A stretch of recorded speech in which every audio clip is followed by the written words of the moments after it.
I'll call the meeting to order of the Great Barrington Select Board and Planning Board Housing Subcommittee pursuant to Governor Baker's March 12, 2020 order suspending certain provisions of the open meeting law and the Governor's February 12, 2022 revised order extending remote participation by all members in any meeting of a public body. This meeting of the Great Barrington Select Board and Planning Board Housing Subcommittee will be conducted via remote participation to the greatest extent possible.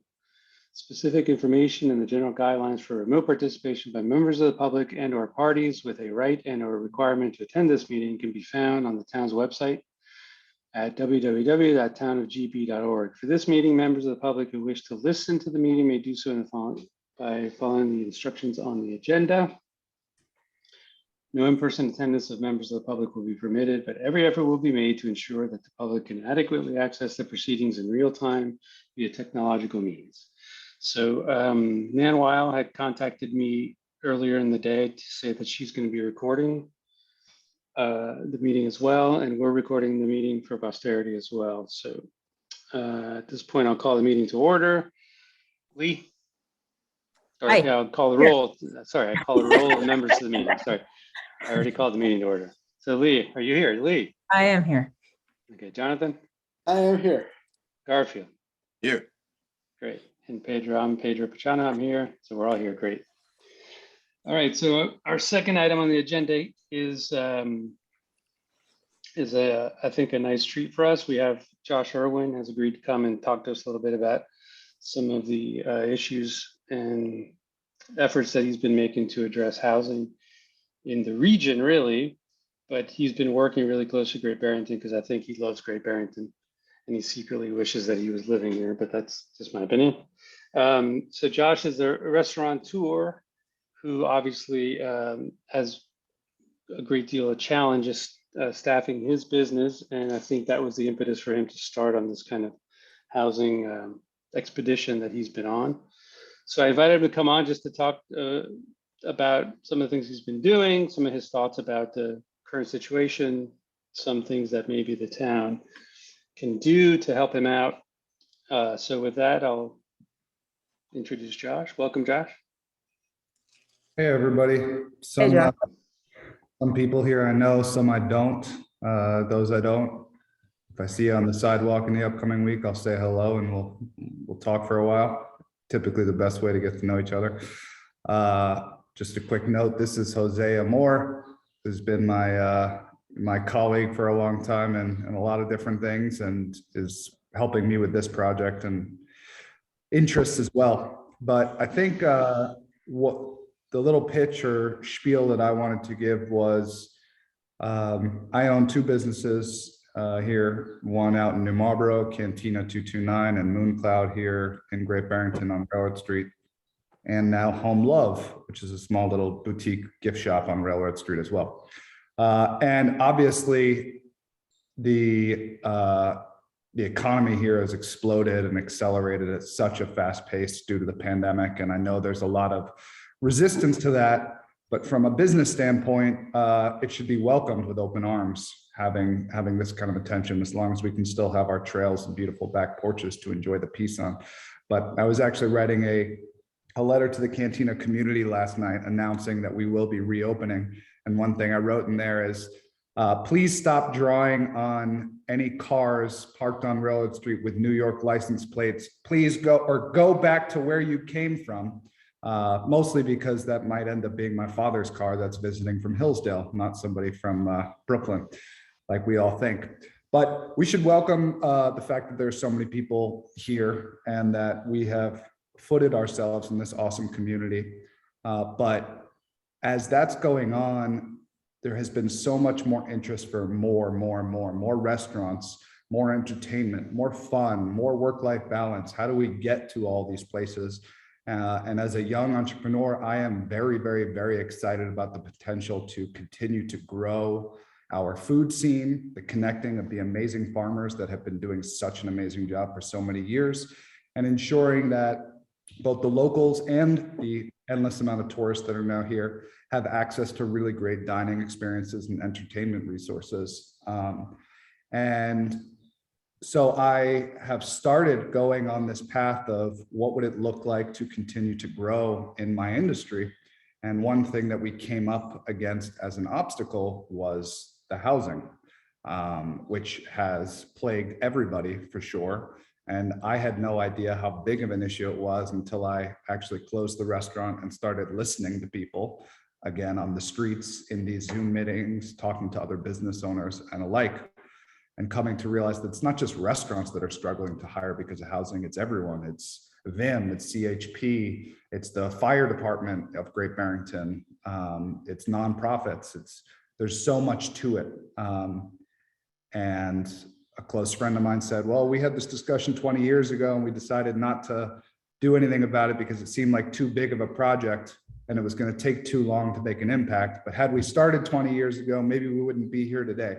So since I've had this amazing time off from being in the kitchen, I have really committed myself to trying to be an ambassador and an advocate for workforce housing here in Great Barrington. Pedro and I have been working and looking at a variety of different properties that we can potentially do a private raise to actually get some stuff done quickly without needing town and state funding assistance. But recently I had a bright light go off in my head, and we have just gone ahead and accepted an offer on an old inn, a B&B here in Great Barrington, that we will be converting to workforce housing this summer. And so I think it's going to take a lot of private. In a couple of the meetings that I've sat in on, there's a lot of pressure on the town figuring it out. But I think that what Pedro, Jose, and I, and a couple others are trying to showcase is that through creativity and not necessarily a raise of $10 million to go ahead and build something, we can go ahead and get started. And so the property that we've gone ahead and gotten under contract is a 20-bedroom. Every bedroom has its own bathroom, B&B, that will again be ready by this summer to start renting out to businesses and individuals that work in local businesses right here in Great Barrington. That's a quick story as far as what I've been up to. Pedro, any prompts or suggested other areas of interest? Yeah, I was hoping maybe you can shed some light on some of your experiences talking with some town officials and some of the, I don't know, problems or some of the help that the town has been able to offer you in your search here. Sure. So the idea all kind of started, I was driving from New Marlborough here and I saw a piece of land for sale. And I thought, you know what, maybe we could create a tiny home village.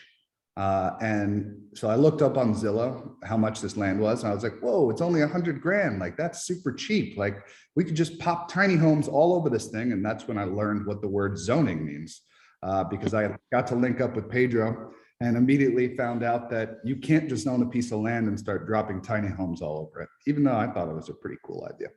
But Pedro has educated me and I've been learning a lot more.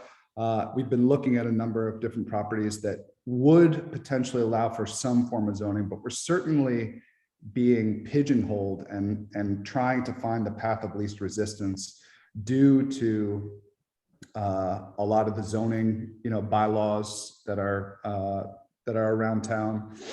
And I think that what the town can do to help, and I think that we're starting to get there, because I'm not necessarily asking for money. I have an enormous network of people that want my restaurant to reopen, and whatever it takes to get that done, they're willing to contribute. So I think that we should use the community as a resource itself to get some of these things off the ground and stop knocking at the state and town's door, asking for, a magic wand to make some of these things and the cash appear. But I think what the town can really do is try and find ways to be flexible with us, to find best case scenarios and use the appropriate expertise in planning and understanding of what can be done in a zone and how to maximize certain profits, because these projects that we're, going down are not necessarily your standard run-of-the-mill, this is a big development made to make money. We're looking to create a path that allows to be profitable, but at a capped rate, so that we really can ensure that the ethics and the ethos of our journey are carrying the whole thing. And every time we find one, maybe bump in the road, it's very nice to have the entire town and all of the other experts that are in these subjects helping lift it over that little lip and make sure we can continue to get some traction with everything. So far there have been some great comments and suggestions, and I would just ask that everybody continues to try and think outside the box in this one, because I think there are positive ways that we can make an impact both today, tomorrow, and for the next 5-10 years. And all three need to be done for sure. Yes, may I ask this is Garfield Reed, 107 Castle Hill Avenue. Where is this place, the B&B you're speaking of taking over, hopefully? It's on Route 23. It's called the Windflower Inn. It's across the street from the old Egremont Golf Course. Yeah. Wow. That's where I started my stay in Great Barrington, was the Windflower Inn when I was coming from Ireland. So that was a lot of history for me. No way. We need to get that story on the podcast. Yeah. We're going to do together. Yeah, I definitely could tell you some stories for sure. That's awesome. Well, this is a good example of some of the, I think, development strategies that we can talk about here as a subcommittee, and really try to encourage the town to promote, which is basically an adaptive reuse, right? So we have this B&B now, it's going to be turned into permanent housing for people. That's great because the building is there, so the development costs are minimal, infrastructure costs are minimal, and it's going to be the same buildings that are always there, which has a sort of cultural value to our community. Because, as you know, Lee, you have memories. I'm sure there's many other people who have memories of the place. So it's a type of project I think is really, really great. When Josh and I started talking about this type of approach to housing, I quickly did a scan of our bylaws, and I realized quickly that there's no real path or avenue for him to use this place the way he wants to use it. Or there is a path and an avenue, but it's very restricted, right? So he's got how many rooms in the place, Josh?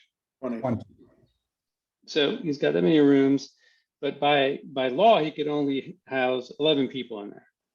Our zoning bylaw has a section for boarders that limits you to 11 people. So it was interesting to me because these are the types of things, one, that we need to look at as a planning board and as a select board to try to realize really that the housing problem that we have, the housing need that we have, is not necessarily, as Josh said, going to be solved by building more housing or by building the traditional sort of multi-use or mixed use or multifamily project. It could easily be done in a way that that accommodates a different type of accommodation, right? That provides a different type of accommodation. One where you have a room and a bath and a shared kitchen. We haven't had that type of accommodation hasn't been, I think, legal throughout the country for close to 100 years now. But if you look before 100 years, it was a very common way for people to get started. It's a very common way for people to move around the country, to start new jobs. So what I learned from doing that is that, because I was always kind of stuck on, or not stuck, but really kind of in the place where we need to really figure out how to do multifamily housing and how to do this. But what I learned from that is that we need to get creative about how people can be accommodated. You see my point? That not everybody needs a kitchen. That maybe there could be different ways. I mean, students, if you think about students at university, they live in dormers, right? And it's fine. And they survive there and they thrive there and they get their educations. So that's one great thing one thing that I've taken away from working with Josh is that it has opened up my mind to different ideas of how we can address this problem that we keep talking about. Well, and to that point, Pedro, that was where the tiny home village concept came from, in that I don't think if I'm trying to convince somebody to move to this area to come work at one of my various businesses, they're not looking for necessarily an apartment building, right? That's not the look that you want. If you're moving to the Berkshires, it's for more than just the job, it's for the lifestyle. And we're very lucky to have such a beautiful, scenic, amazing place. And so the tiny home village, even though maybe a tiny home is 400 square feet, which sounds crazy to live in, as long as it still has that porch and a chair on it and a small little 4x6 vegetable garden, raised bed in front of it, they're going to get access, a starting place to that Berkshire lifestyle. And I guarantee that tiny little 400 square foot home that has a kitchen, a Murphy bed, a little office, and a living room is going to draw that person even more to taking that job. Now, this is not the end all be all for these people by any means, but it's a landing pad. It's a great starting place. It allows you to integrate into a community, test the waters without having to commit to a $2,200 a month lease that you have to sign a lease for an entire year and you've never been to the area before. And I've heard so many countless stories of, hey, I found the perfect person for this job. And then they took one in Poughkeepsie or Pittsfield because they couldn't find housing around here. So I think that having those attractive things, let's embody what our community is all about and start to put some creative solutions to the issues that are constantly coming up over and over and over again. I'm sure I'm not the first person talking about it that you guys have heard about. So I think Pedro's spot on to shift a little bit, think outside the box, and be willing to give it a go. And it'll be really interesting to see. I think that once I get all of the formation of the Windflower done, if I can get a list of businesses and individuals that want to be sitting on a wait list, that helps create a proof of concept and validity that will allow others, and hopefully maybe banks and local banks in the future, to say, yeah, we are behind this, we want to help. In fact, one of the prefab tiny homes that I found is it's got everything built into it. It's got solar on the roof and a battery in it, sits down on 10 techno posts. And I would really love to get one of these things and as a proof of concept to showcase it, and then potentially have the bank be ready to go and back any farmer, let's say, that wants to put two of these on their property, because farmland, you are allowed to add additional dwelling units to for farmers. And how cool would that be if we had one of these units that simply just told the bank that the economics were there, and then to have Indian Line Farm be able to call Chris Kenny over at Lee Bank and say, hey, Josh said that if I reach out to you guys, I can get on his list for one of these tiny homes and you guys will finance the entire thing for me and do a lien against my land. Absolutely, we'll do that. Boom, boom, boom. And the guy who's making these things, they're in Sweden. They're about to start production in the US in June, and they're going to be producing 3 of these things every month. 3 a month is a big deal. And they're going to be making them in the Catskills. And he was like, is the Catskills anywhere near you in the Berkshires? So little things like that, I by no means do I think that I have the ability to fix this problem, but I think that if nothing else, I have the confidence to give it a try, and we'll see where that goes. Josh, Awesome. thank you for that. I appreciate your thoughts and your efforts. And were you planning on funding this yourself, or were you looking at other people to help fund this? I'm bringing on a building, etc. I'm bringing on a small group of investors. Good. Are they local merchants or are they investors? They are local community members that want to see this town vibrant. They are people that have donated to Construct over the years in big numbers. They're people that have come to my restaurants week after week after week, invested in my businesses in the past. And as they're calling me saying, hey, what's the next project? What's the next project? I said, I'm not doing any more restaurants until we build a better foundation. And as soon as that foundation feels solid enough, and I feel that wages are able to be at a better place and this and that and the other thing, then I'm happy to go ahead and put out as many restaurants as you would all see fit. So at the Windflower, do you intend to rent those rooms, or are you looking for a local merchant to buy in to guarantee housing for his employees, or what are you looking for? So that's a great point. And we are going to be discussing that this week. Both are on the table. The first one, or the second one you mentioned, I really like, which is actually going business to business and deciding how many blocks a business would potentially want in the Windflower. Now, because it's only 20 bedrooms, we'll have to cap it at 2, let's say. And it's going to be a very hard decision to go ahead and decide who gets the nod on these and who doesn't. But I think it would be very nice as a business owner myself. I would happily guarantee a 1 year or more, and even pay myself for it to sit vacant for 2 months while I look to rehire that new employee that I need to fill that spot anyway. I mean, I'm co-signing on leases for people to get rentals. This is no big deal. I mean, I would be happy to add as a line item to my expenses for a restaurant of staff housing holding pattern, whatever that is. And especially for us that we're going ahead, and raising outside money, and, putting a lot down on this because it is a commercial property and whatnot. Want to make sure that these rooms are not sitting vacant, but I only want to have a select group of businesses because I want to make sure that it feels like it's having an impact. And if I just open it up to anybody, it's going to feel very scattered. And so even though I won't be able to include everybody, I want to make sure that the couple of places that did get into it truly feel that it is because of that they are able to go back to 5 days a week, where restaurants are like, we can't be open more than 3 days a week because we don't have the staff for it. I want to show cause and effect because I think that's what's going to help other people feel confident enough to move forward with these kind of projects as well.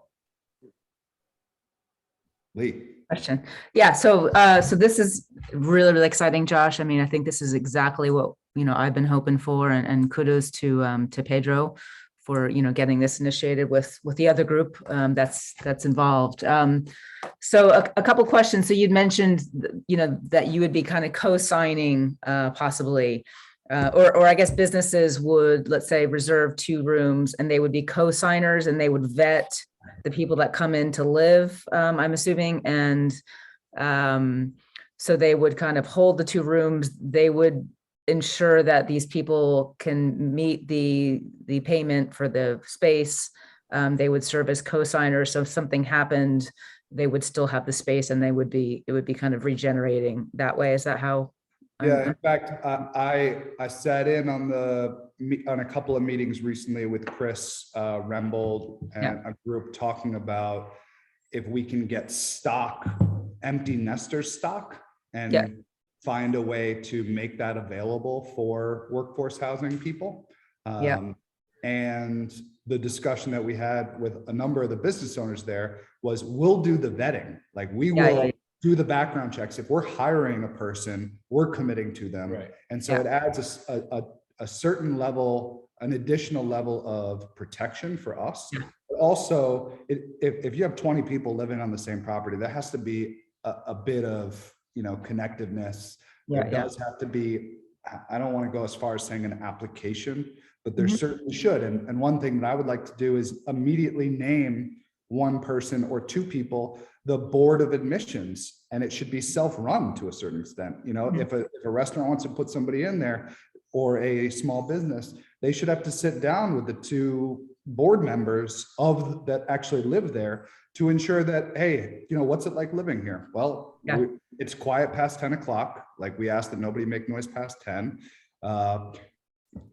Frank likes to cook eggs in the morning, so text him by 9 o'clock the night before your order, and he whips up eggs from 8 to 9:30 in the morning. Oh, cool.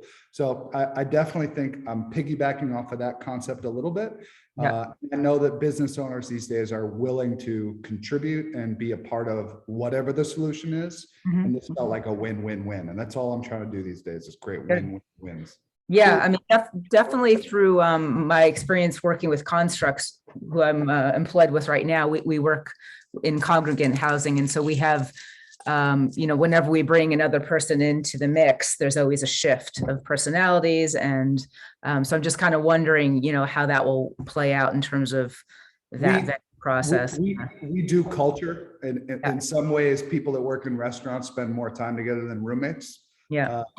Which is probably why we're still hanging out these days, even though Jose baby in July and never came back to work. So I think that even though the Windflower is very dated, I mean, the wallflower is hilarious, the red carpets. I love it. I hope you keep it. Like you're in The Shining. I absolutely will keep it. But I think we will find ways to very quickly and inexpensively give that place a new edge, a little bit of culture, and ensure that everybody that's coming through there is to a certain extent, drinking the juice and saying, hey, we're appreciative to be here and excited to be a part of the solution. Mhm. Those are the people we want to be surrounded with. So it's not like co-op housing. It's different in a sense. If people say, does it sound like a co-op, or is this? It's kind of a melding of different. We're calling it hospitality housing. Okay. Even though it won't be limited to hospitality individuals. Gotcha. And so the other thing I'm really excited, sorry about just one more thing, is the fact that you're working with planning board. So you know exactly what needs to be done from a bylaw perspective to make this work. So I'm assuming this is going to be any changes that need to be made are coming up. Pedro and Jonathan, I haven't been following this closely in terms of any bylaw changes that need to happen. There is a special permit in place to run it as a B&B, so I don't know why putting people in there is any different than a B&B. Well, Josh was explaining to me a little, we were talking about it, that the difference is that he's not going to be housing people there on a quote unquote daily basis, right? It'll be on a long-term basis. Well, there's nothing about the special permit for a B&B that says you can't have someone live there for a year. There is actually, there is, but we are working closely to find ways to work around that, because this is a perfect example of ways the town can help in assisting and ensuring that special permit will work for what we're trying to do, because the alternative is actually going ahead and changing the use, which would trigger sprinklers and everything else, which is not what we want to get into. We want to use it exactly the way it is, as an inn, and just have people stay there a little bit longer. So with regards to that, I mean, so you're talking to the town about, so you can just go through the special permit process to get around to work. And I'm wondering for people that might not be as attuned as you are, is there something that we can do as a town that eliminates this kind of, figuring things out? I think that's a great question, because even to me, as I feel like I'm pioneering this, and then I see all you guys who have probably been going at this kind of stuff for a lot longer than me. I do think a lot can be done if we start to centralize assets and information. So whether that is, hey, somebody's looking to do a project, stop by the Windflower and talk to Josh and Jose as a first thing, and we consider ourselves networkers. And one thing that we want to be, both for housing, but also businesses and food related projects, is a resource to the network that we've developed here. So that when somebody says, hey, I had an idea, I saw, it's a 7-bedroom B&B or house that's being rented on Airbnb nonstop. And we actually think that if we bought that, we could do a similar thing. Where should I start? Mm-hmm. And we should then know who to go to for that. And that should be itemized and should be centralized, so that there isn't one group having a conversation over here, one group having a conversation over here, and et cetera, because if we work collectively, we'll get a lot more done. Yeah. And this is similar to something that, oh, sorry, Garfield, you go ahead. Now I'll do my follow-up question afterwards. I'm wondering, excuse me, is it going to be a place?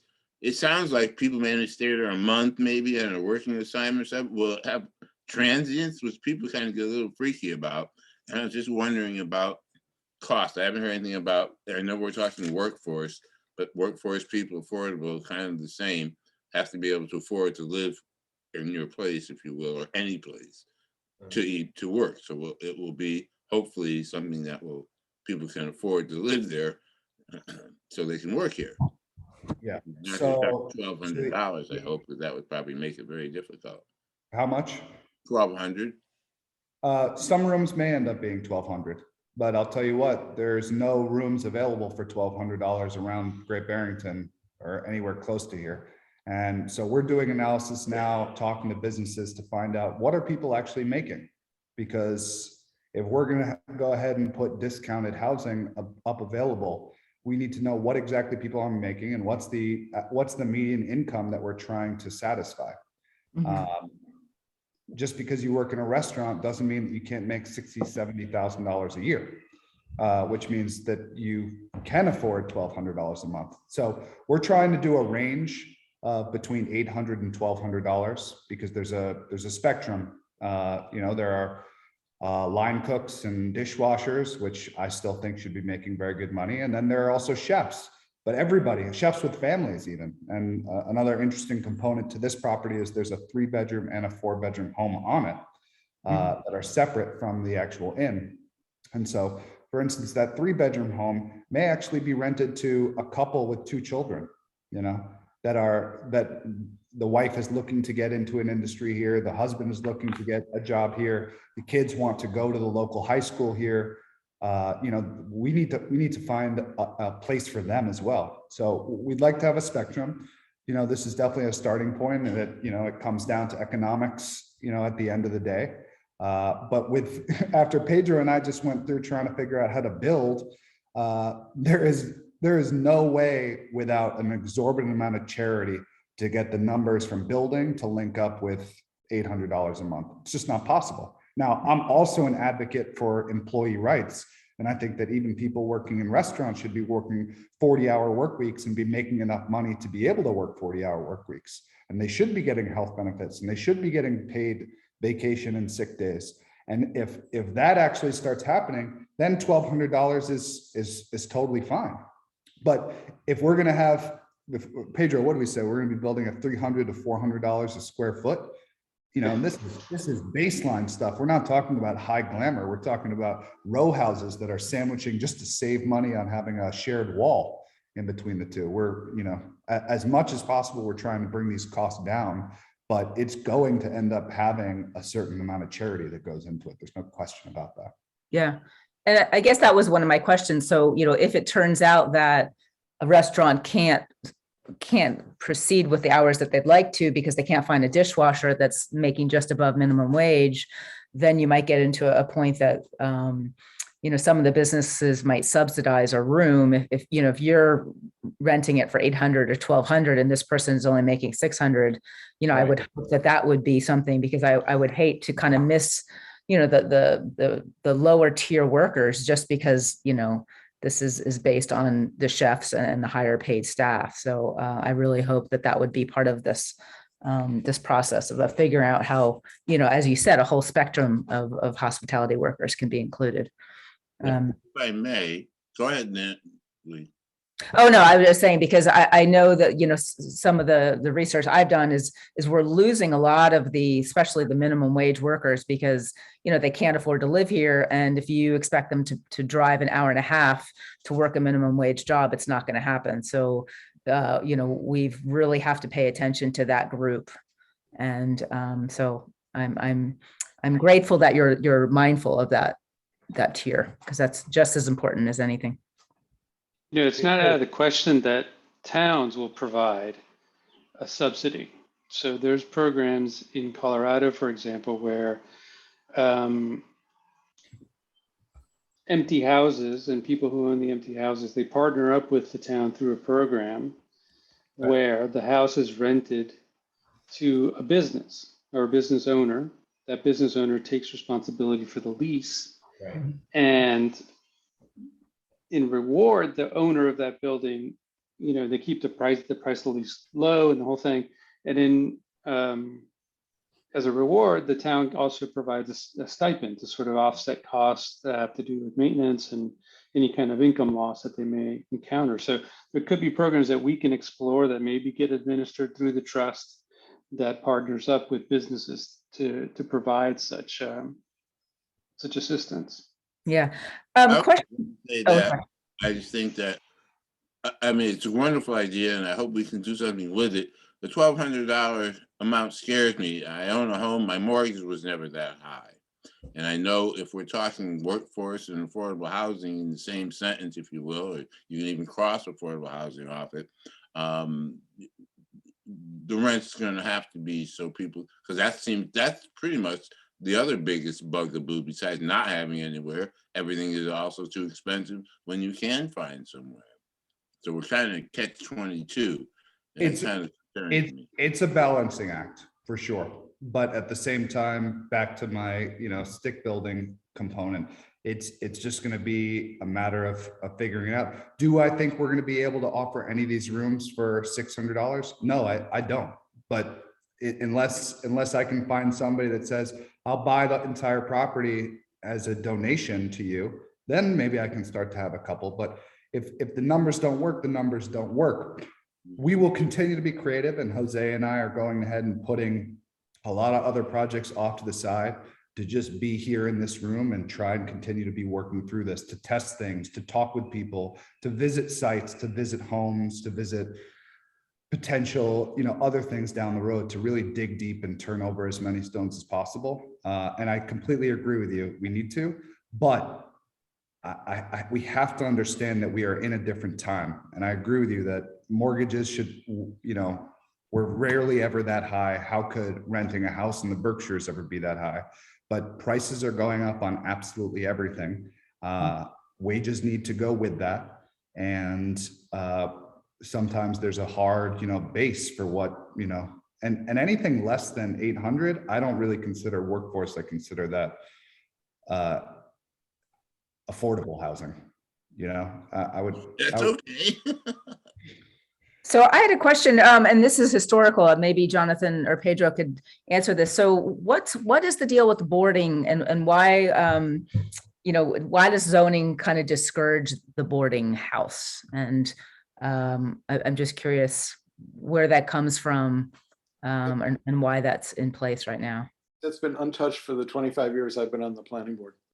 Okay, but I guess this has been an issue before, so I'm just wondering why. Leah, I can maybe help out a little bit. It might not be an issue in Great Barrington, but it has been an issue for communities across the country, mostly because there is the overwhelming desire to preserve the single-family neighborhood and the quiet little neighborhood. And boarding houses, despite the fact that Great Barrington practically developed, I'm going to argue, and you guys can research our conversation with Bernie Drew on this, that Great Barrington basically, because of the wealthy mill owners who began to establish cultural activity up here, started opening up boarding houses, basically, back in the mid 1800s, late 19th century.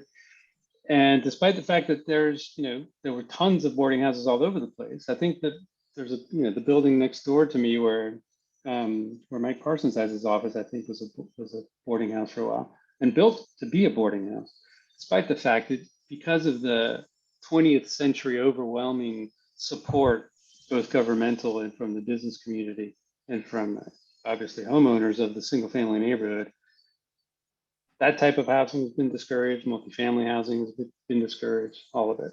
So that's really, and I wouldn't say that our bylaw discourages it, because it does allow it, right? It defines it clearly as a housing 3 or as little as 3 and as many as 11 people in a house on a daily basis. So that it's not discouraged, but for sure the communities will, if you try to open one up next door, or if you want to do it in your house, that likely would have a lot of resistance. Okay. So thank you. So I guess this is a question on the tiny home concept, which is always something I've been really interested in. With all the hoops. Oh, sorry, go ahead. Josh, have you considered setting up a 501c3? You're muted. I haven't gotten to that lecture and lesson in the textbooks yet that I'm reading about. Can you educate me real quick? Well, I mean, it's basically the tax code for a nonprofit organization in which, you know, you may get people who are not restaurateurs donating money to you to house people, and then they get a tax write-off. I will, I'll put it into the think tank for tomorrow. Good. So Josh, since you're on, in terms of the hoops that you've found in terms of the tiny home concept, and obviously, you know, finding the land and finding land that has infrastructure and, you know, all those hoops, what is it that the town can do to make it easier for this concept to succeed? And is that what you're working on with members of the planning board, or is there anything the town can do? To change the zoning. Well, that's what I'm just wondering. Is this something that you've looked at, or we need to look at? As Pedro and I have actually found 3 pieces of property that would work with their zoning, which could get us something like, well, I don't want to throw numbers out there, but something like 45 units per site, right, Pedro? And yeah, in a couple of them, we could fit as many. Yeah. Yeah, as many as 45, you know, on a specific site. I mean, we're discussing with the owners of these properties, can we do a 100-year lease? You know, Mark Firth recommended trying the old Queen of England trick and just rent it for 100 years. We'll let whoever else comes down the road, you know, renegotiate the terms of the deal. But you know, I mean, Pedro might be able to speak to this a little better because he's been the one actually taking whatever crazy thing I happened to tell him I thought of the night before and putting it through a validity plan, most of which have come up with red flags. So zoning is one of them, but I also understand the, you know, the community member side of it. We're trying to be very conscious of what these things look like, where they're placed, what, you know, how they fit within the community. Do they have the right look? Do they have the right size? We don't want to, the last thing we want to do is be stamping something on top of a piece of land. We want to organically grow it out of the soil the way all things happen in this area. I don't know if it would be educational or not, but the Affordable Housing Trust owns a 7¼ acre piece of land in Housatonic, and on which they could easily put, you know, probably 60 units. And in response to pressure from the neighborhood, and Garfield can talk about this, they are limiting development there to 14 to 20 units, which is a terrible move from a planning standpoint and from an affordable housing standpoint. And from a climate standpoint, and from so the- many other standpoints. One thing to just quickly mention, including that and what Lee had asked as far as the town can do. Pedro brought up to my attention the Maple Avenue property. The old, Now under contract, sadly. exactly. Yeah. I had brought that up with the town and it got a thumbs down. No, that's not going to work. That's not going to work. Really? I didn't really go too much deeper, but they said, no, you're going to have to sprinkle the whole thing, blah, blah, blah, blah, blah. It's no good. Then a guy comes to me and says, hey, I want you to open this restaurant for me. I say, no. He says, why? I say, housing. He says, I'll write you a check right now to do the Maple Ave property. But unfortunately, it's now under contract and it's being turned into condos that they're going to sell for $500,000, which is not what we need at all. We don't need more luxury condos on, you know, on Route 23. So I think we all need to start to, again, have our eyes up, be aware of where things are coming from, and then be able to quickly act on these things. Because with that economic growth, we're swimming with sharks. And I think the town can certainly help make sure that we're able to jump on things when the idea sparks and not let them, you know, fizzle out and go slowly. We want to move quickly on everything. Yeah. If I may just say something in regard to the housing Affordable Housing Trust Fund. 14 to 20 houses is 14 to 20 houses more than we had. Enough said. Okay. So So- Lee, at the fourth item on this agenda, I think we can talk a little bit more about some things that we can do. You know, we can and maybe Well, some yeah. approaches that we can take. Yeah. Go Yeah. ahead. No, I mean, Josh had mentioned, and this is something I was thinking about, was really connecting the empty nesters and, you know, being a resource, because a lot of some of the issues is vetting, and, you know, a lot of people might have extra space in their homes, but, you know, they're not necessarily on social media and they can't come on and say, hey, you know, empty space, and, you know, they're not comfortable with Airbnb but they would love to have kind of a bigger entity, whether it's the town or let's say Fairview Hospital, saying, hey, you know, I've hired this person, I've vetted, I've done the Corey check. This person is a real person. They need, you know, this is a travel nurse that needs housing for 3 months. If you can provide it, I can make sure that this person is, you know, a real person and is not going to trash your place. So that's something I was always interested in, is being the connector, whether it's a town or whether it's an entity or a 501c3. So that is something that I was, you know, toying with. So maybe we can talk offline or whatever. I'm just, you know, it's something that I've kind of thought about as well. So, On in. So Josh, I got some people in the audience who'd like to ask a question. Are you open to taking a couple questions? Sure. All right, let me see if I can get them on here. Bobby, you're up. Unmute yourself, please. Do I have I don't have a question. I just think that the boarding house model is actually a very successful model. And it historically, you know, Yeah. without all kinds of regulation and all kinds of oversight, it's been a successful entrepreneurial model for people who own homes. Yeah, So I just want absolutely. to shout I out for agree. boarding houses. All right, thanks. Let me get somebody else on here. I saw another hand a second ago. Ed was Yeah, asking. it's funny, as far as the boarding houses, real quick, my house at Cantina was a boarding house back in the day. And I have had so many people tell me stories over the course of the years when they come to the restaurant being like, you know, I used to live in your house. And I'm like, really? Interesting, until I finally put together what was going on.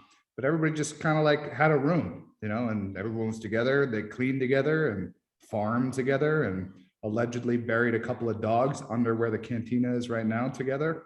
So sounded like a good time. All right, Ed, we are. Yeah, a couple of things. One, just another benefit of becoming a nonprofit, which is what Jonathan was suggesting, is you then don't pay real estate taxes. So that's several $1,000s a year you'll save. I want to follow up on Jonathan's question. Why can't you continue to call it B&B and just rent longer term? Is there a limit on what you call B&B? How long a B&B guest can stay there? Right? Why can't you have 20 rooms in a B&B rented to 20 people? I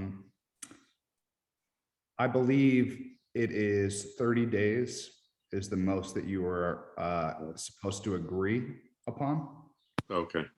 Yeah. And then, so then the other side of that is, are you concerned once someone's been there for some number of days, they have tenants' rights, so they quit their job, but you can't get them out? Or if it's not a concern, this is a heads up. You might want to look into it. Well, actually, it's been suggested to us that we do 29-day leases, which will suffice in the non-permanence of their being there. Would somebody have to physically move out and move back in then? No. Still you get away with that? Yes. Oh. But the 29-day leases would also give us a little bit of power to actually have the ability to keep people following a code of conduct or whatever it is in Right. order to build, you know, in order to maintain a member of the collective. Thank you. That's it. All right. I got one more guest who'd like to ask a question, and then we'll go to final comments. Oh, This thing's jumping around. Okay, Mr. James. Yes, good You're up. afternoon, board. This is James from 84 North Plain Road. I just want to say thank you, Josh, for this great idea. I think it's well thought out and something that the town needs. A couple of points. Maybe we could facilitate the windmill with maybe a bus stop, because if you can have 20 people there, maybe they need transportation in and out of town. So that would be a great help. The 501c3 is a great idea because you don't have to pay taxes. So that's definitely something you look into. And I just think it's something that the town should look forward to doing more of. You know, it's unfortunate you had the planning board approve the 148 Maple for condos, and then you had Josh who wanted to create this idea, but you know, maybe the different boards just couldn't come together and understand what Josh said. So in the future, perhaps the board can coordinate better so we can have these ideas. And Josh, I look forward to tiny house community and more things that you have in the pipe. So thank you very much. Thanks, James. Reach out. Let's grab a coffee. I love the bus idea. And I actually had the idea of going and talking to Stefan over at Berkshire Bike and Blade and seeing if we could get an electric bike rack set up essentially to make our own city bike kind of a thing between town and the Windflower and wherever the next location is. And then I would be asking the town to add a bike lane, if nothing else. Obviously, that doesn't suffice in the winter, but we're also discussing, hey, how much money with Tesla's coming down in price so much for their base models? Could we have our own zip car, program at these workforce housing sites to allow for people to actually get up to Pittsfield to go to the doctor, or get, to the train station, pick up a friend or other things, as another resource for them to have. That is an interesting transportation model for sure. I like that. All right, any final comments from the gallery here? I have one. Didn't Yes, sir. Pedro, didn't you say we could only could house 11 people? Isn't that what you said? Even though it was 20, they could only allow 11? I didn't say that he can. I said that if you're going to open up a boarding house, Right. that's what the bylaw says. So I think that it's something the Josh planning would board do that? should discuss and take up. 'Cause I So think if it's Josh was to do that, he could only do 11, or we try? no, to make he's it easier? you want to explain it, Josh? So 11 would be permanently, but that's where we found this 29-day lease agreement that would satisfy it remaining as an inn and not triggering it becoming named as a boarding house, even though essentially it is. But these are the kind of things that we need to be creative with, and by no means am I looking to take a historic piece of property for myself. In fact, I actually look forward to the day in 5 years, 10 years, when we have developed the property or the workforce housing stock, and additionally more building stock for people to start buying and developing equity in homes, which is a huge component. And I've been doing a lot of research into what ski towns have done. Aspen is a great example of where they actually have a lottery and a pool of homes that can't be resold at a higher value, and they go back into that pool. And they're building these homes over and over and over again to ensure that the people that work at these ski resorts can actually live in these super, super expensive towns. But I look forward to the day in 5 or 10 years to returning this historic site as a lodging, facility for tourists and otherwise.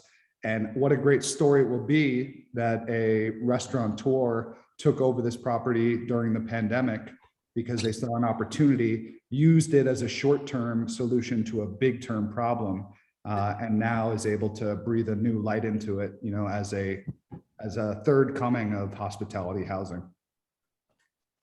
Yeah, incrementalism is a word we need to use more around in town. John Yeah. Lee, you got anything else? No, Josh, I'm really excited by this initiative, and thank you for pushing forward with it. So I look forward to more conversations. Great.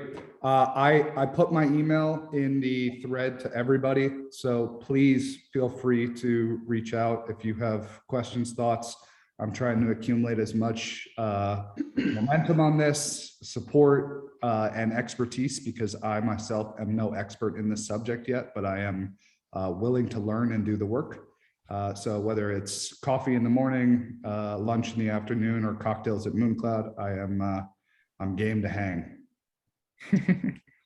Well, thank I you. think the best thing that you have going for you is that you're not an expert. Or a developer. Terrible word True. these days. All right, Josh, I appreciate you coming. Thank Maybe we'll you. have you back on in the summertime so you can tell us how things are going over there. Thank you very much, everybody. I Yep. appreciate Thank it. you. And It's a great idea, Josh. last Thank thing I'll tell you is I have a whole nother group coming into the office at 7 o'clock.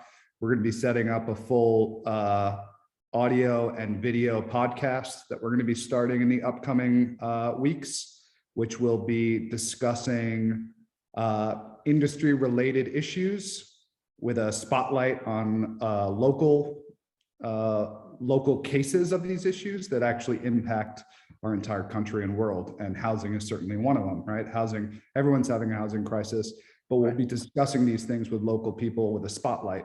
But anything from housing to let's talk about tipping to let's talk about school lunch and why we can't get some of the farms to contribute and have a plan to have a salad bar of locally grown, vegetables and greens for our kids. Because my daughter comes home every day very upset at the quality of the food that she's being presented at school. So we'll be discussing those things. And if anybody has any subjects or discussions that they'd like, or people that should be on the interview list, we're hoping to make that a big sounding board for that, bringing it all to one message to make sure we're all on the same page and discussing the things that need to be talked about. Great. Thank That's you. great. I mean, Thanks. one of the things that I learned a few years after I moved up here is that Great Barrington in particular has the same issues that the rest of the country has, most of the world has. They're just all at a smaller scale. So I look forward to hearing your conversations on that podcast. Great. All right, Josh, thanks a lot. We'll see you again. Thank you, everybody. Cheers. Thank you. Nice Bye. to meet See you.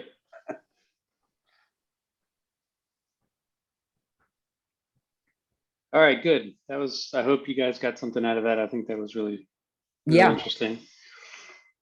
Let's move on here to the third item on our agenda. This was something that Garfield asked that I put on the agenda, and I have in quotation marks exactly what his intention, I think, was, is to examine what we have going or even need. So Garfield, I'll turn the floor over to you so you can discuss what you would like to discuss. Well, the reason why I said that, because I thought we were not cohesive, and I thought we were at each other's throats, if you will, not all of us, but we were having some discussions that I don't think were fruitful in moving forward. And I just wanted us to kind of all be on the same page and looking for things that we need and do, and not just tearing each other up or I don't know. I wanted more cohesiveness. I wanted us to be all more focused on housing, et cetera, and maybe not so many different homework assignments that were tough to do when you work full time and have 4 other meetings a week, just about. So that was my thought. Truthfully, was more cohesiveness, to put it into one word. Mm-hmm. Yeah. But to take the words from your quote here, I think we all can agree what the need is, right? Yeah, absolutely. And we have cohesion and consensus on that. Yes. But what we have going, I think, is an interesting thing to consider, because as from a sort of policy and town government point of view, what do we have going? So I wish I had this open. So if somebody wants the floor for a second while I find this list, I'll open it up to you. While you're looking at that, what I'm appreciative is that, we have the balance of the planning board, and then we have, members of the select board that are very passionate about housing. So when someone, an entrepreneur such as Josh, comes and says, I'm struggling with X, Y, and Z, it's nice to have you and Jonathan there say, hey, this is what needs to be changed in the bylaws, and we're talking about this in the planning board. And then from a select board process, we can say, yes, these are the challenges, these are the creative initiatives we want to put forward, but what are the hurdles? So I think this is a really, really good subcommittee to tackle it from two angles. So I think that's good. I have a question as well. Why can't we get more cooperation, or why does it seem like we have to pull teeth and always get the initials wrong, the CDC and the CPA, and I don't understand. We're not all working together, it seems like. CDC, I guess, wants us to, as far as affordable housing goes, they want plans, they want things that, I can't say are concrete. Of course, we want something like that, but they don't seem to give us any room to have any leeway. And they're always expect, well, you got to give me this first. You got to give me that first. Does the trust engage with the CDC, Garfield? And if it does, can you explain kind of what your relationship is? Well, again, I am not the best to give you that description. Other than that seemed to me, it seems like certain people's on that board, they want to see progress, which makes sense, but they're looking for something that we don't have yet, but we're working to get it there. And I'm sorry, I'm sorry, I can't articulate it better. I really am. But Are you talking about the CPA we're talking, or the CPC? Sorry, the Community Preservation Commission, or are you talking about the CDC of Southern Berkshires? right? That's what, and the CPA. That I was talking about. Well, So Lee, have you on the select board had any dealings with the CDC? No, I guess I'm not following really the question. Are you saying when the Affordable Housing Trust comes to the CPC looking for funding, there's issues, or? Right. They seem to be asking for something that we can't give them yet, but we're in the want to give. Let's say they want a house, we're saying we're looking at it. We have to do our homework on it first, but they want the house, if you know what I'm saying. So they want something already planned when we're just trying to make a plan. So then they're asking for things that. Yeah, I certainly can't talk for this, the CPC, because I am a member, so it's not appropriate for me to talk, but yeah, I can't really. But I think just coming back to the mission and the vision of the subcommittee, I think, bringing the general issues of housing, to one committee is good. But yeah, I can't really talk about the Affordable Housing Trust versus the CPC, where that rub is, but. Yeah, you'd have to ask them. I mean, my experience being around, they want to fund it, but they're reluctant because, as you say, they want to see sort of proven plans or proven projects or proven policies or whatever. And so, we should work hard. Maybe at the next meeting we can have a joint meeting. Maybe, I don't know. Yeah. If you guys want to do that, everyone's put through reach the out. same questions. Yeah, I mean, everyone's put through the same questions, and they pay attention to the leverage of funds, and but aside from that, I can't really speak to that specific. All right. So quickly, I've got a list of things here. Did you have something else, Garfield? No, I was just saying that would be nice if we could have a joint meeting with the affordable housing as well. I don't know why we can't. Yeah, we need to do that too. One damn room. Why is that? Everybody's in a different room, different times, been meeting different agendas.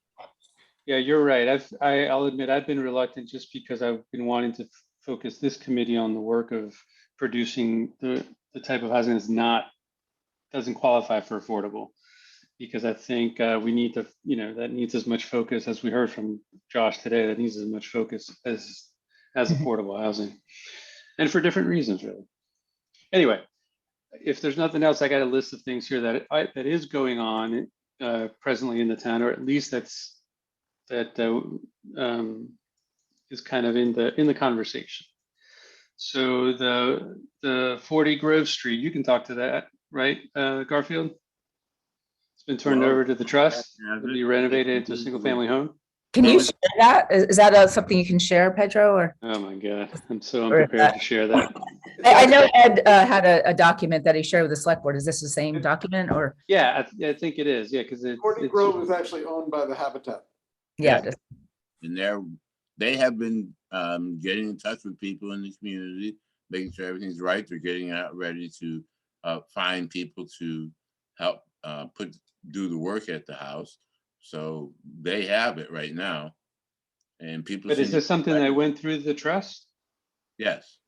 Okay, so it went through the trust and you nominated it to Habitat to develop. That's great. There's next thing on this list. My list has to be updated, so some of these things might be outdated. This is from the 24th of February. Everybody knows that we've issued an RFP out for the Housatonic School redevelopment. Hopefully there'll be some housing included there. There's approximately $2 million of ARPA funding that is available and that can be used as well for affordable housing. I think we're trying to get $1 million of it. I think we will. That's great. We already spoke briefly about the project up in Housatonic. Short-term rental community impact. Lee, Garfield, have you guys discussed it? I know the planning board recommended that you guys adopt Yeah. it. Have you guys discussed it on the select board yet? No, we can't, we're holding discussion right now. Right now. Right. But has it been brought up before you guys stop discussion? Yes, it has. Oh, yeah. Okay, good. And then some conversations that we've had about tax incentives to landlords. So annual deductions from real estate tax for people who rent apartments to low income tenants on an annual basis. So that's a kind of program that, I think the community development department is kind of banding about and doing some research on with staff. Can you just talk to that a little bit more, or is that Well, just? it's pretty straightforward. It would be the idea of establishing a program and that would give either real estate tax deduction or a real estate, I don't know if abatement's the right word, but that a person's real estate taxes will not increase for the length of the time that they rent to an income. Again, these are just proposals, ideas to explore, right? Anything having to do with taxes, as you know, has to be approved by the state. And so it's all a little bit complicated, but I think it's great to be sort of progressive about some ideas. I talked a little bit about stipends that the town can give in the context of partnering up with businesses to provide housing, but it could also be stipends that the town can give to make up for lost income to people who want to rent a room or rent their homes or rent a second home that they may have to a person at a designated income level. Oh, just money come from for stipends, Pedro? Excuse me? Where would the money come from for the stipend? Yeah, well, we come from somewhere. That's a great question. It's a legitimate question, and we're all concerned about where our tax money is. Yeah. But we can make these proposals to the rest of the town and see if they're willing to support these kind of housing initiatives. Yeah, sure. Another idea is to buy out leases from, or to buy out yearly leases, or in some other communities, I've seen that towns have bought out or created leases for 5 years to people who are renting short-term rentals in exchange for an agreement to rent it annually. So not at an income level, just to rent it. And the town gives them the incentive to do that by providing a stipend. That's something that's happening. I know it's happening in Breckenridge. I believe it's happening in Breckenridge, and it's been very successful there. I've talked a lot about exploring an idea where the town actually provides housing for construction. The town provides financing for construction. So the idea there is that the town can raise monies, I don't know, through bond initiatives or some other form, and financing being the most expensive aspect of developing for developers. The town can offer money to do certain types of projects with a very low rate on that on the financing. And then lastly, this tax increase deferral is, again, what I mentioned it briefly with a tax abatement. Well, if the idea here is that if you build something, let's say you're interested in providing some form of housing, or let's say that you are interested in just building an ADU on your lot, that you won't be punished by having to pay an increase in taxes for that ADU if the ADU is provided as a rental. It could be as an affordable rent, or it could just be, I mean, I think the need is out there enough just to provide it as a market rate rental. But if we can get citizens to develop their own properties and provide housing, I think it's a great idea. We can certainly try to incentivize it. So that's a list of a few things that we've been talking about, and that we hope will get some traction into the future. So I had a question about ADUs, because I know that it is now easier through some changes that were made in the bylaw to encourage ADUs in backyards. So where are we with that? Is that not taken off just because of lack of knowledge from residents that Banks don't finance it. Sorry? Banks don't have a mechanism for financing ADUs unless you have the equity in your house. Okay, so talk to me about that. So yeah, tell me a little bit more about that. That's what I know. The banks, So you they would see it as a commercial loan. You have to talk to a banker about it. I'm not a banker, but they don't have anything in place. Okay, so if you wanted to build a ADU, so you're an architect, so what an ADU is, how much just generally for a small 420 foot, I don't know. I mean, you're really paying the same price of construction for the most part. So what, 100 grand to build an ADU, or 150, 200,000, something like that, because you got to take in sewer fees, and your septic might have to be upgraded, or if you have a well situation, you got those infrastructure costs. Okay, so you're saying that you would have to have that much equity in your primary home to do that? Is that what the obstacles are, Jonathan, that you've heard, or? It seems like it, yeah. So, banks, some of the banks, I think, are maybe reconsidering that, but I haven't heard any banks come out and say, yeah, I'll finance them. Okay, so it's seeing as a commercial loan because you would be using it. Well, it's not for a family member, but like for buying an apartment house. So Ed, I've got Ed on the line here. He says he's got an answer for you, Lee. Well, it's another suggestion I had that didn't make the list, which is, I think a lot of the reason is people just don't know where to start. Most people probably don't even know it's an option, right? So every property now can have an ADU. I am interested. I know town bylaws and procedures better than most, and I honestly don't know where to begin. I'm on town water, so that's not it, or town sewer. But if you need septic, if you need, financing, if there was a place to go, whether it's a town staff person or the CDC or a group like that, where you could say, I want to build an ADU, what's my next steps? And they could say, my guess is there are a fair number of homeowners who have a fair amount of equity in their homes right now because of the values. So that they could suggest there's one place you can go for financing. This is about how much it will cost. This is if you rent it for this amount, you won't have an increase in taxes, or rent it for market value because we need that also. And this is how long it'll take you to pay it back. But just someone to walk you through the process. So with one phone call, someone like me who doesn't know anything can find out if it's an option. I think that, in addition to what Jonathan's saying about financing, is a pretty big obstacle. Yeah, this goes back to what Josh was talking about, having a centralized sort of information hub within the town. And we can narrow it down to it being focused on housing issues. I think it's a great idea. And Leah, I would just add too that, in the end, adding an ADU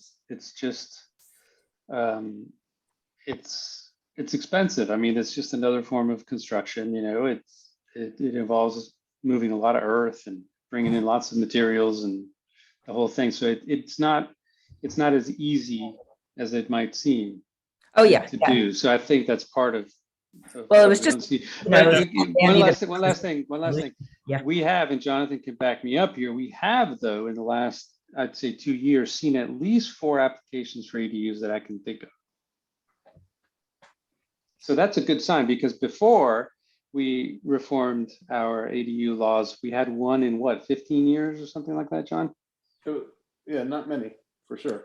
So what would be helpful is to track those people down and do a case study and say, what were the hoops, where did you go for financing, and start there, and create a central hub to say, hey, this is case study 1, this is case study 2, this is where they went, this is how much it is. If it actually went to completion, that would be good to know. So I guess that's something we could research. So why don't we talk and see how we can integrate the community development department into something like this? So maybe if we can find out, I don't know if anyone's actually gone to completion with the ADU, but invite that person in and just say, hey, tell us your experience. And maybe that would be helpful to us or to people, say this is person that's actually done it and they are willing to come on and tell us their experience, and we can start the conversation. And maybe that would lead to creating a centralized data hub. Mm-hmm. The other thing that we did make legal movable tiny houses. And but to date, as far as I know, there's been no applications for those. So is that legal right now? Is that part of the change in the, it's movable? Okay, so we can do movable or, okay. Well, it's defined as an ADU. Yeah. But I just didn't know if there's different parts. Yeah, so I would love to find someone that's actually done it in Great Barrington and see if they'll be willing to talk to us At our next meeting. at one of our next meetings here. Not tonight. I'm fading, y'all. All right, with that, if there's nothing else on this topic, we can move quickly on to number 4. I put this on the agenda just because at the time that we formed the agenda, this was a topic I brought up in front of the planning board, and that's an idea to make the process of approvals for housing projects, regardless of what they are, if it's building something, if it's a change of use, if it's whatever it is. My proposal to the planning board was to establish, I called it a moratorium, but nobody liked the use of that term, but that would be the effect, a moratorium on special permits for projects that we could target, right? So projects that meet, what I wanted to do was, what I was proposing was to put a 5-year moratorium on special permits for projects that meet between 80 and 150 AMI. So that's the workforce. That's that missing middle of housing that we need to really encourage. And so I was making this, I made this proposal to the planning board, and it didn't go anywhere. There was a lot of concern about giving up all the things that come with a special permit, which is the public hearing, which is the special permit process, site plan review process, the whole thing. So I wanted to bring this up because I, frankly, as long as I've been on the planning board, we've had 100% support for all of our, well, 100%, I'm going to say 100% support for all of our housing initiatives. And the one thing that always we run into is the special permit problem, where Jonathan's been a spearhead of this, that he's always thought that it's planning board, because of the situation we're facing with housing our citizens, should be in charge of special permits. Well, what about the idea of giving it up just to meet that one end that we need to address the most? And I was thinking that 5 years would be a good opportunity, because it usually takes, I don't know, a year and a half to even propose a project. So in that 5-year period, maybe we'd see 2 projects coming through, maybe, hopefully. But I wanted to get your thoughts from the select board on this discussion as well. I mean, I think it's laudable as a bird's eye view, because we absolutely need more projects built that target the workforce.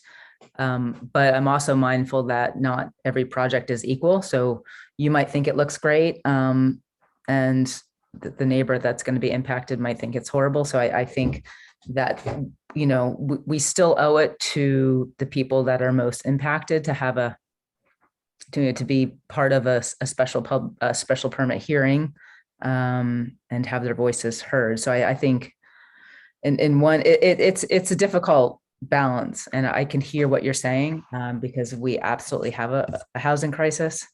But I think that having the special permit process is something that we owe the community to have that say in terms of how that might impact them. So it's So here's one response to that is that we have a almost 100-page document that dictates the way development should be done in town. yeah, And it's something that's been democratically approved by the town. And what ends up happening at special permit meetings, and I think you can, any of you are interested in the It's Not That Simple program, I encourage you to listen this week as we interview a developer about this issue, is that you don't get a democratic process because the people who would be most impacted by the Yeah. development, they don't know. They yeah, don't know that it's them who's going to be impacted because the housing is not there. And we have one blatant example of that in the last 5 years in town where the objection of one citizen prevented 43 families from moving into Great Barrington. So yeah. if we really want to deal with the housing problem, we have to act differently. Yeah, yeah. I mean, I think there's nuances that I'm not really expressing in what I said, because I am aware of that. And I realize that it only takes one person to stop a project that could really help many. So, I would like to hear more about what other communities have done. I'm not, I'm nervous about having something like a moratorium that,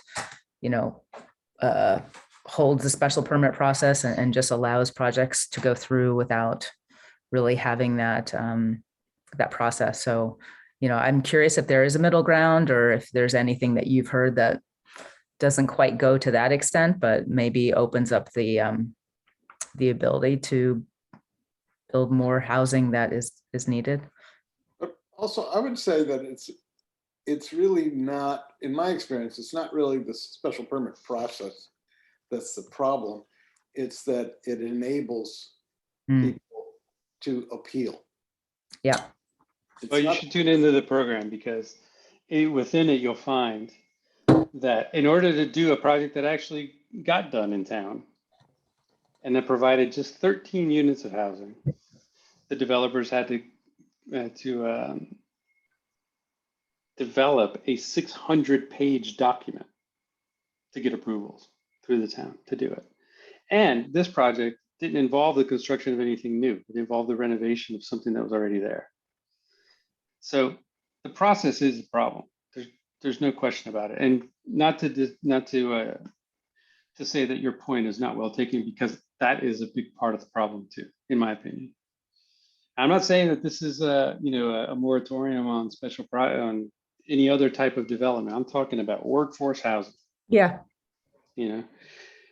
It's also a humongous expense. The price of approvals for a multifamily unit is more often than not equated to the price of what one of the units would sell for. Mm-hmm. Think about that. In our little town, right?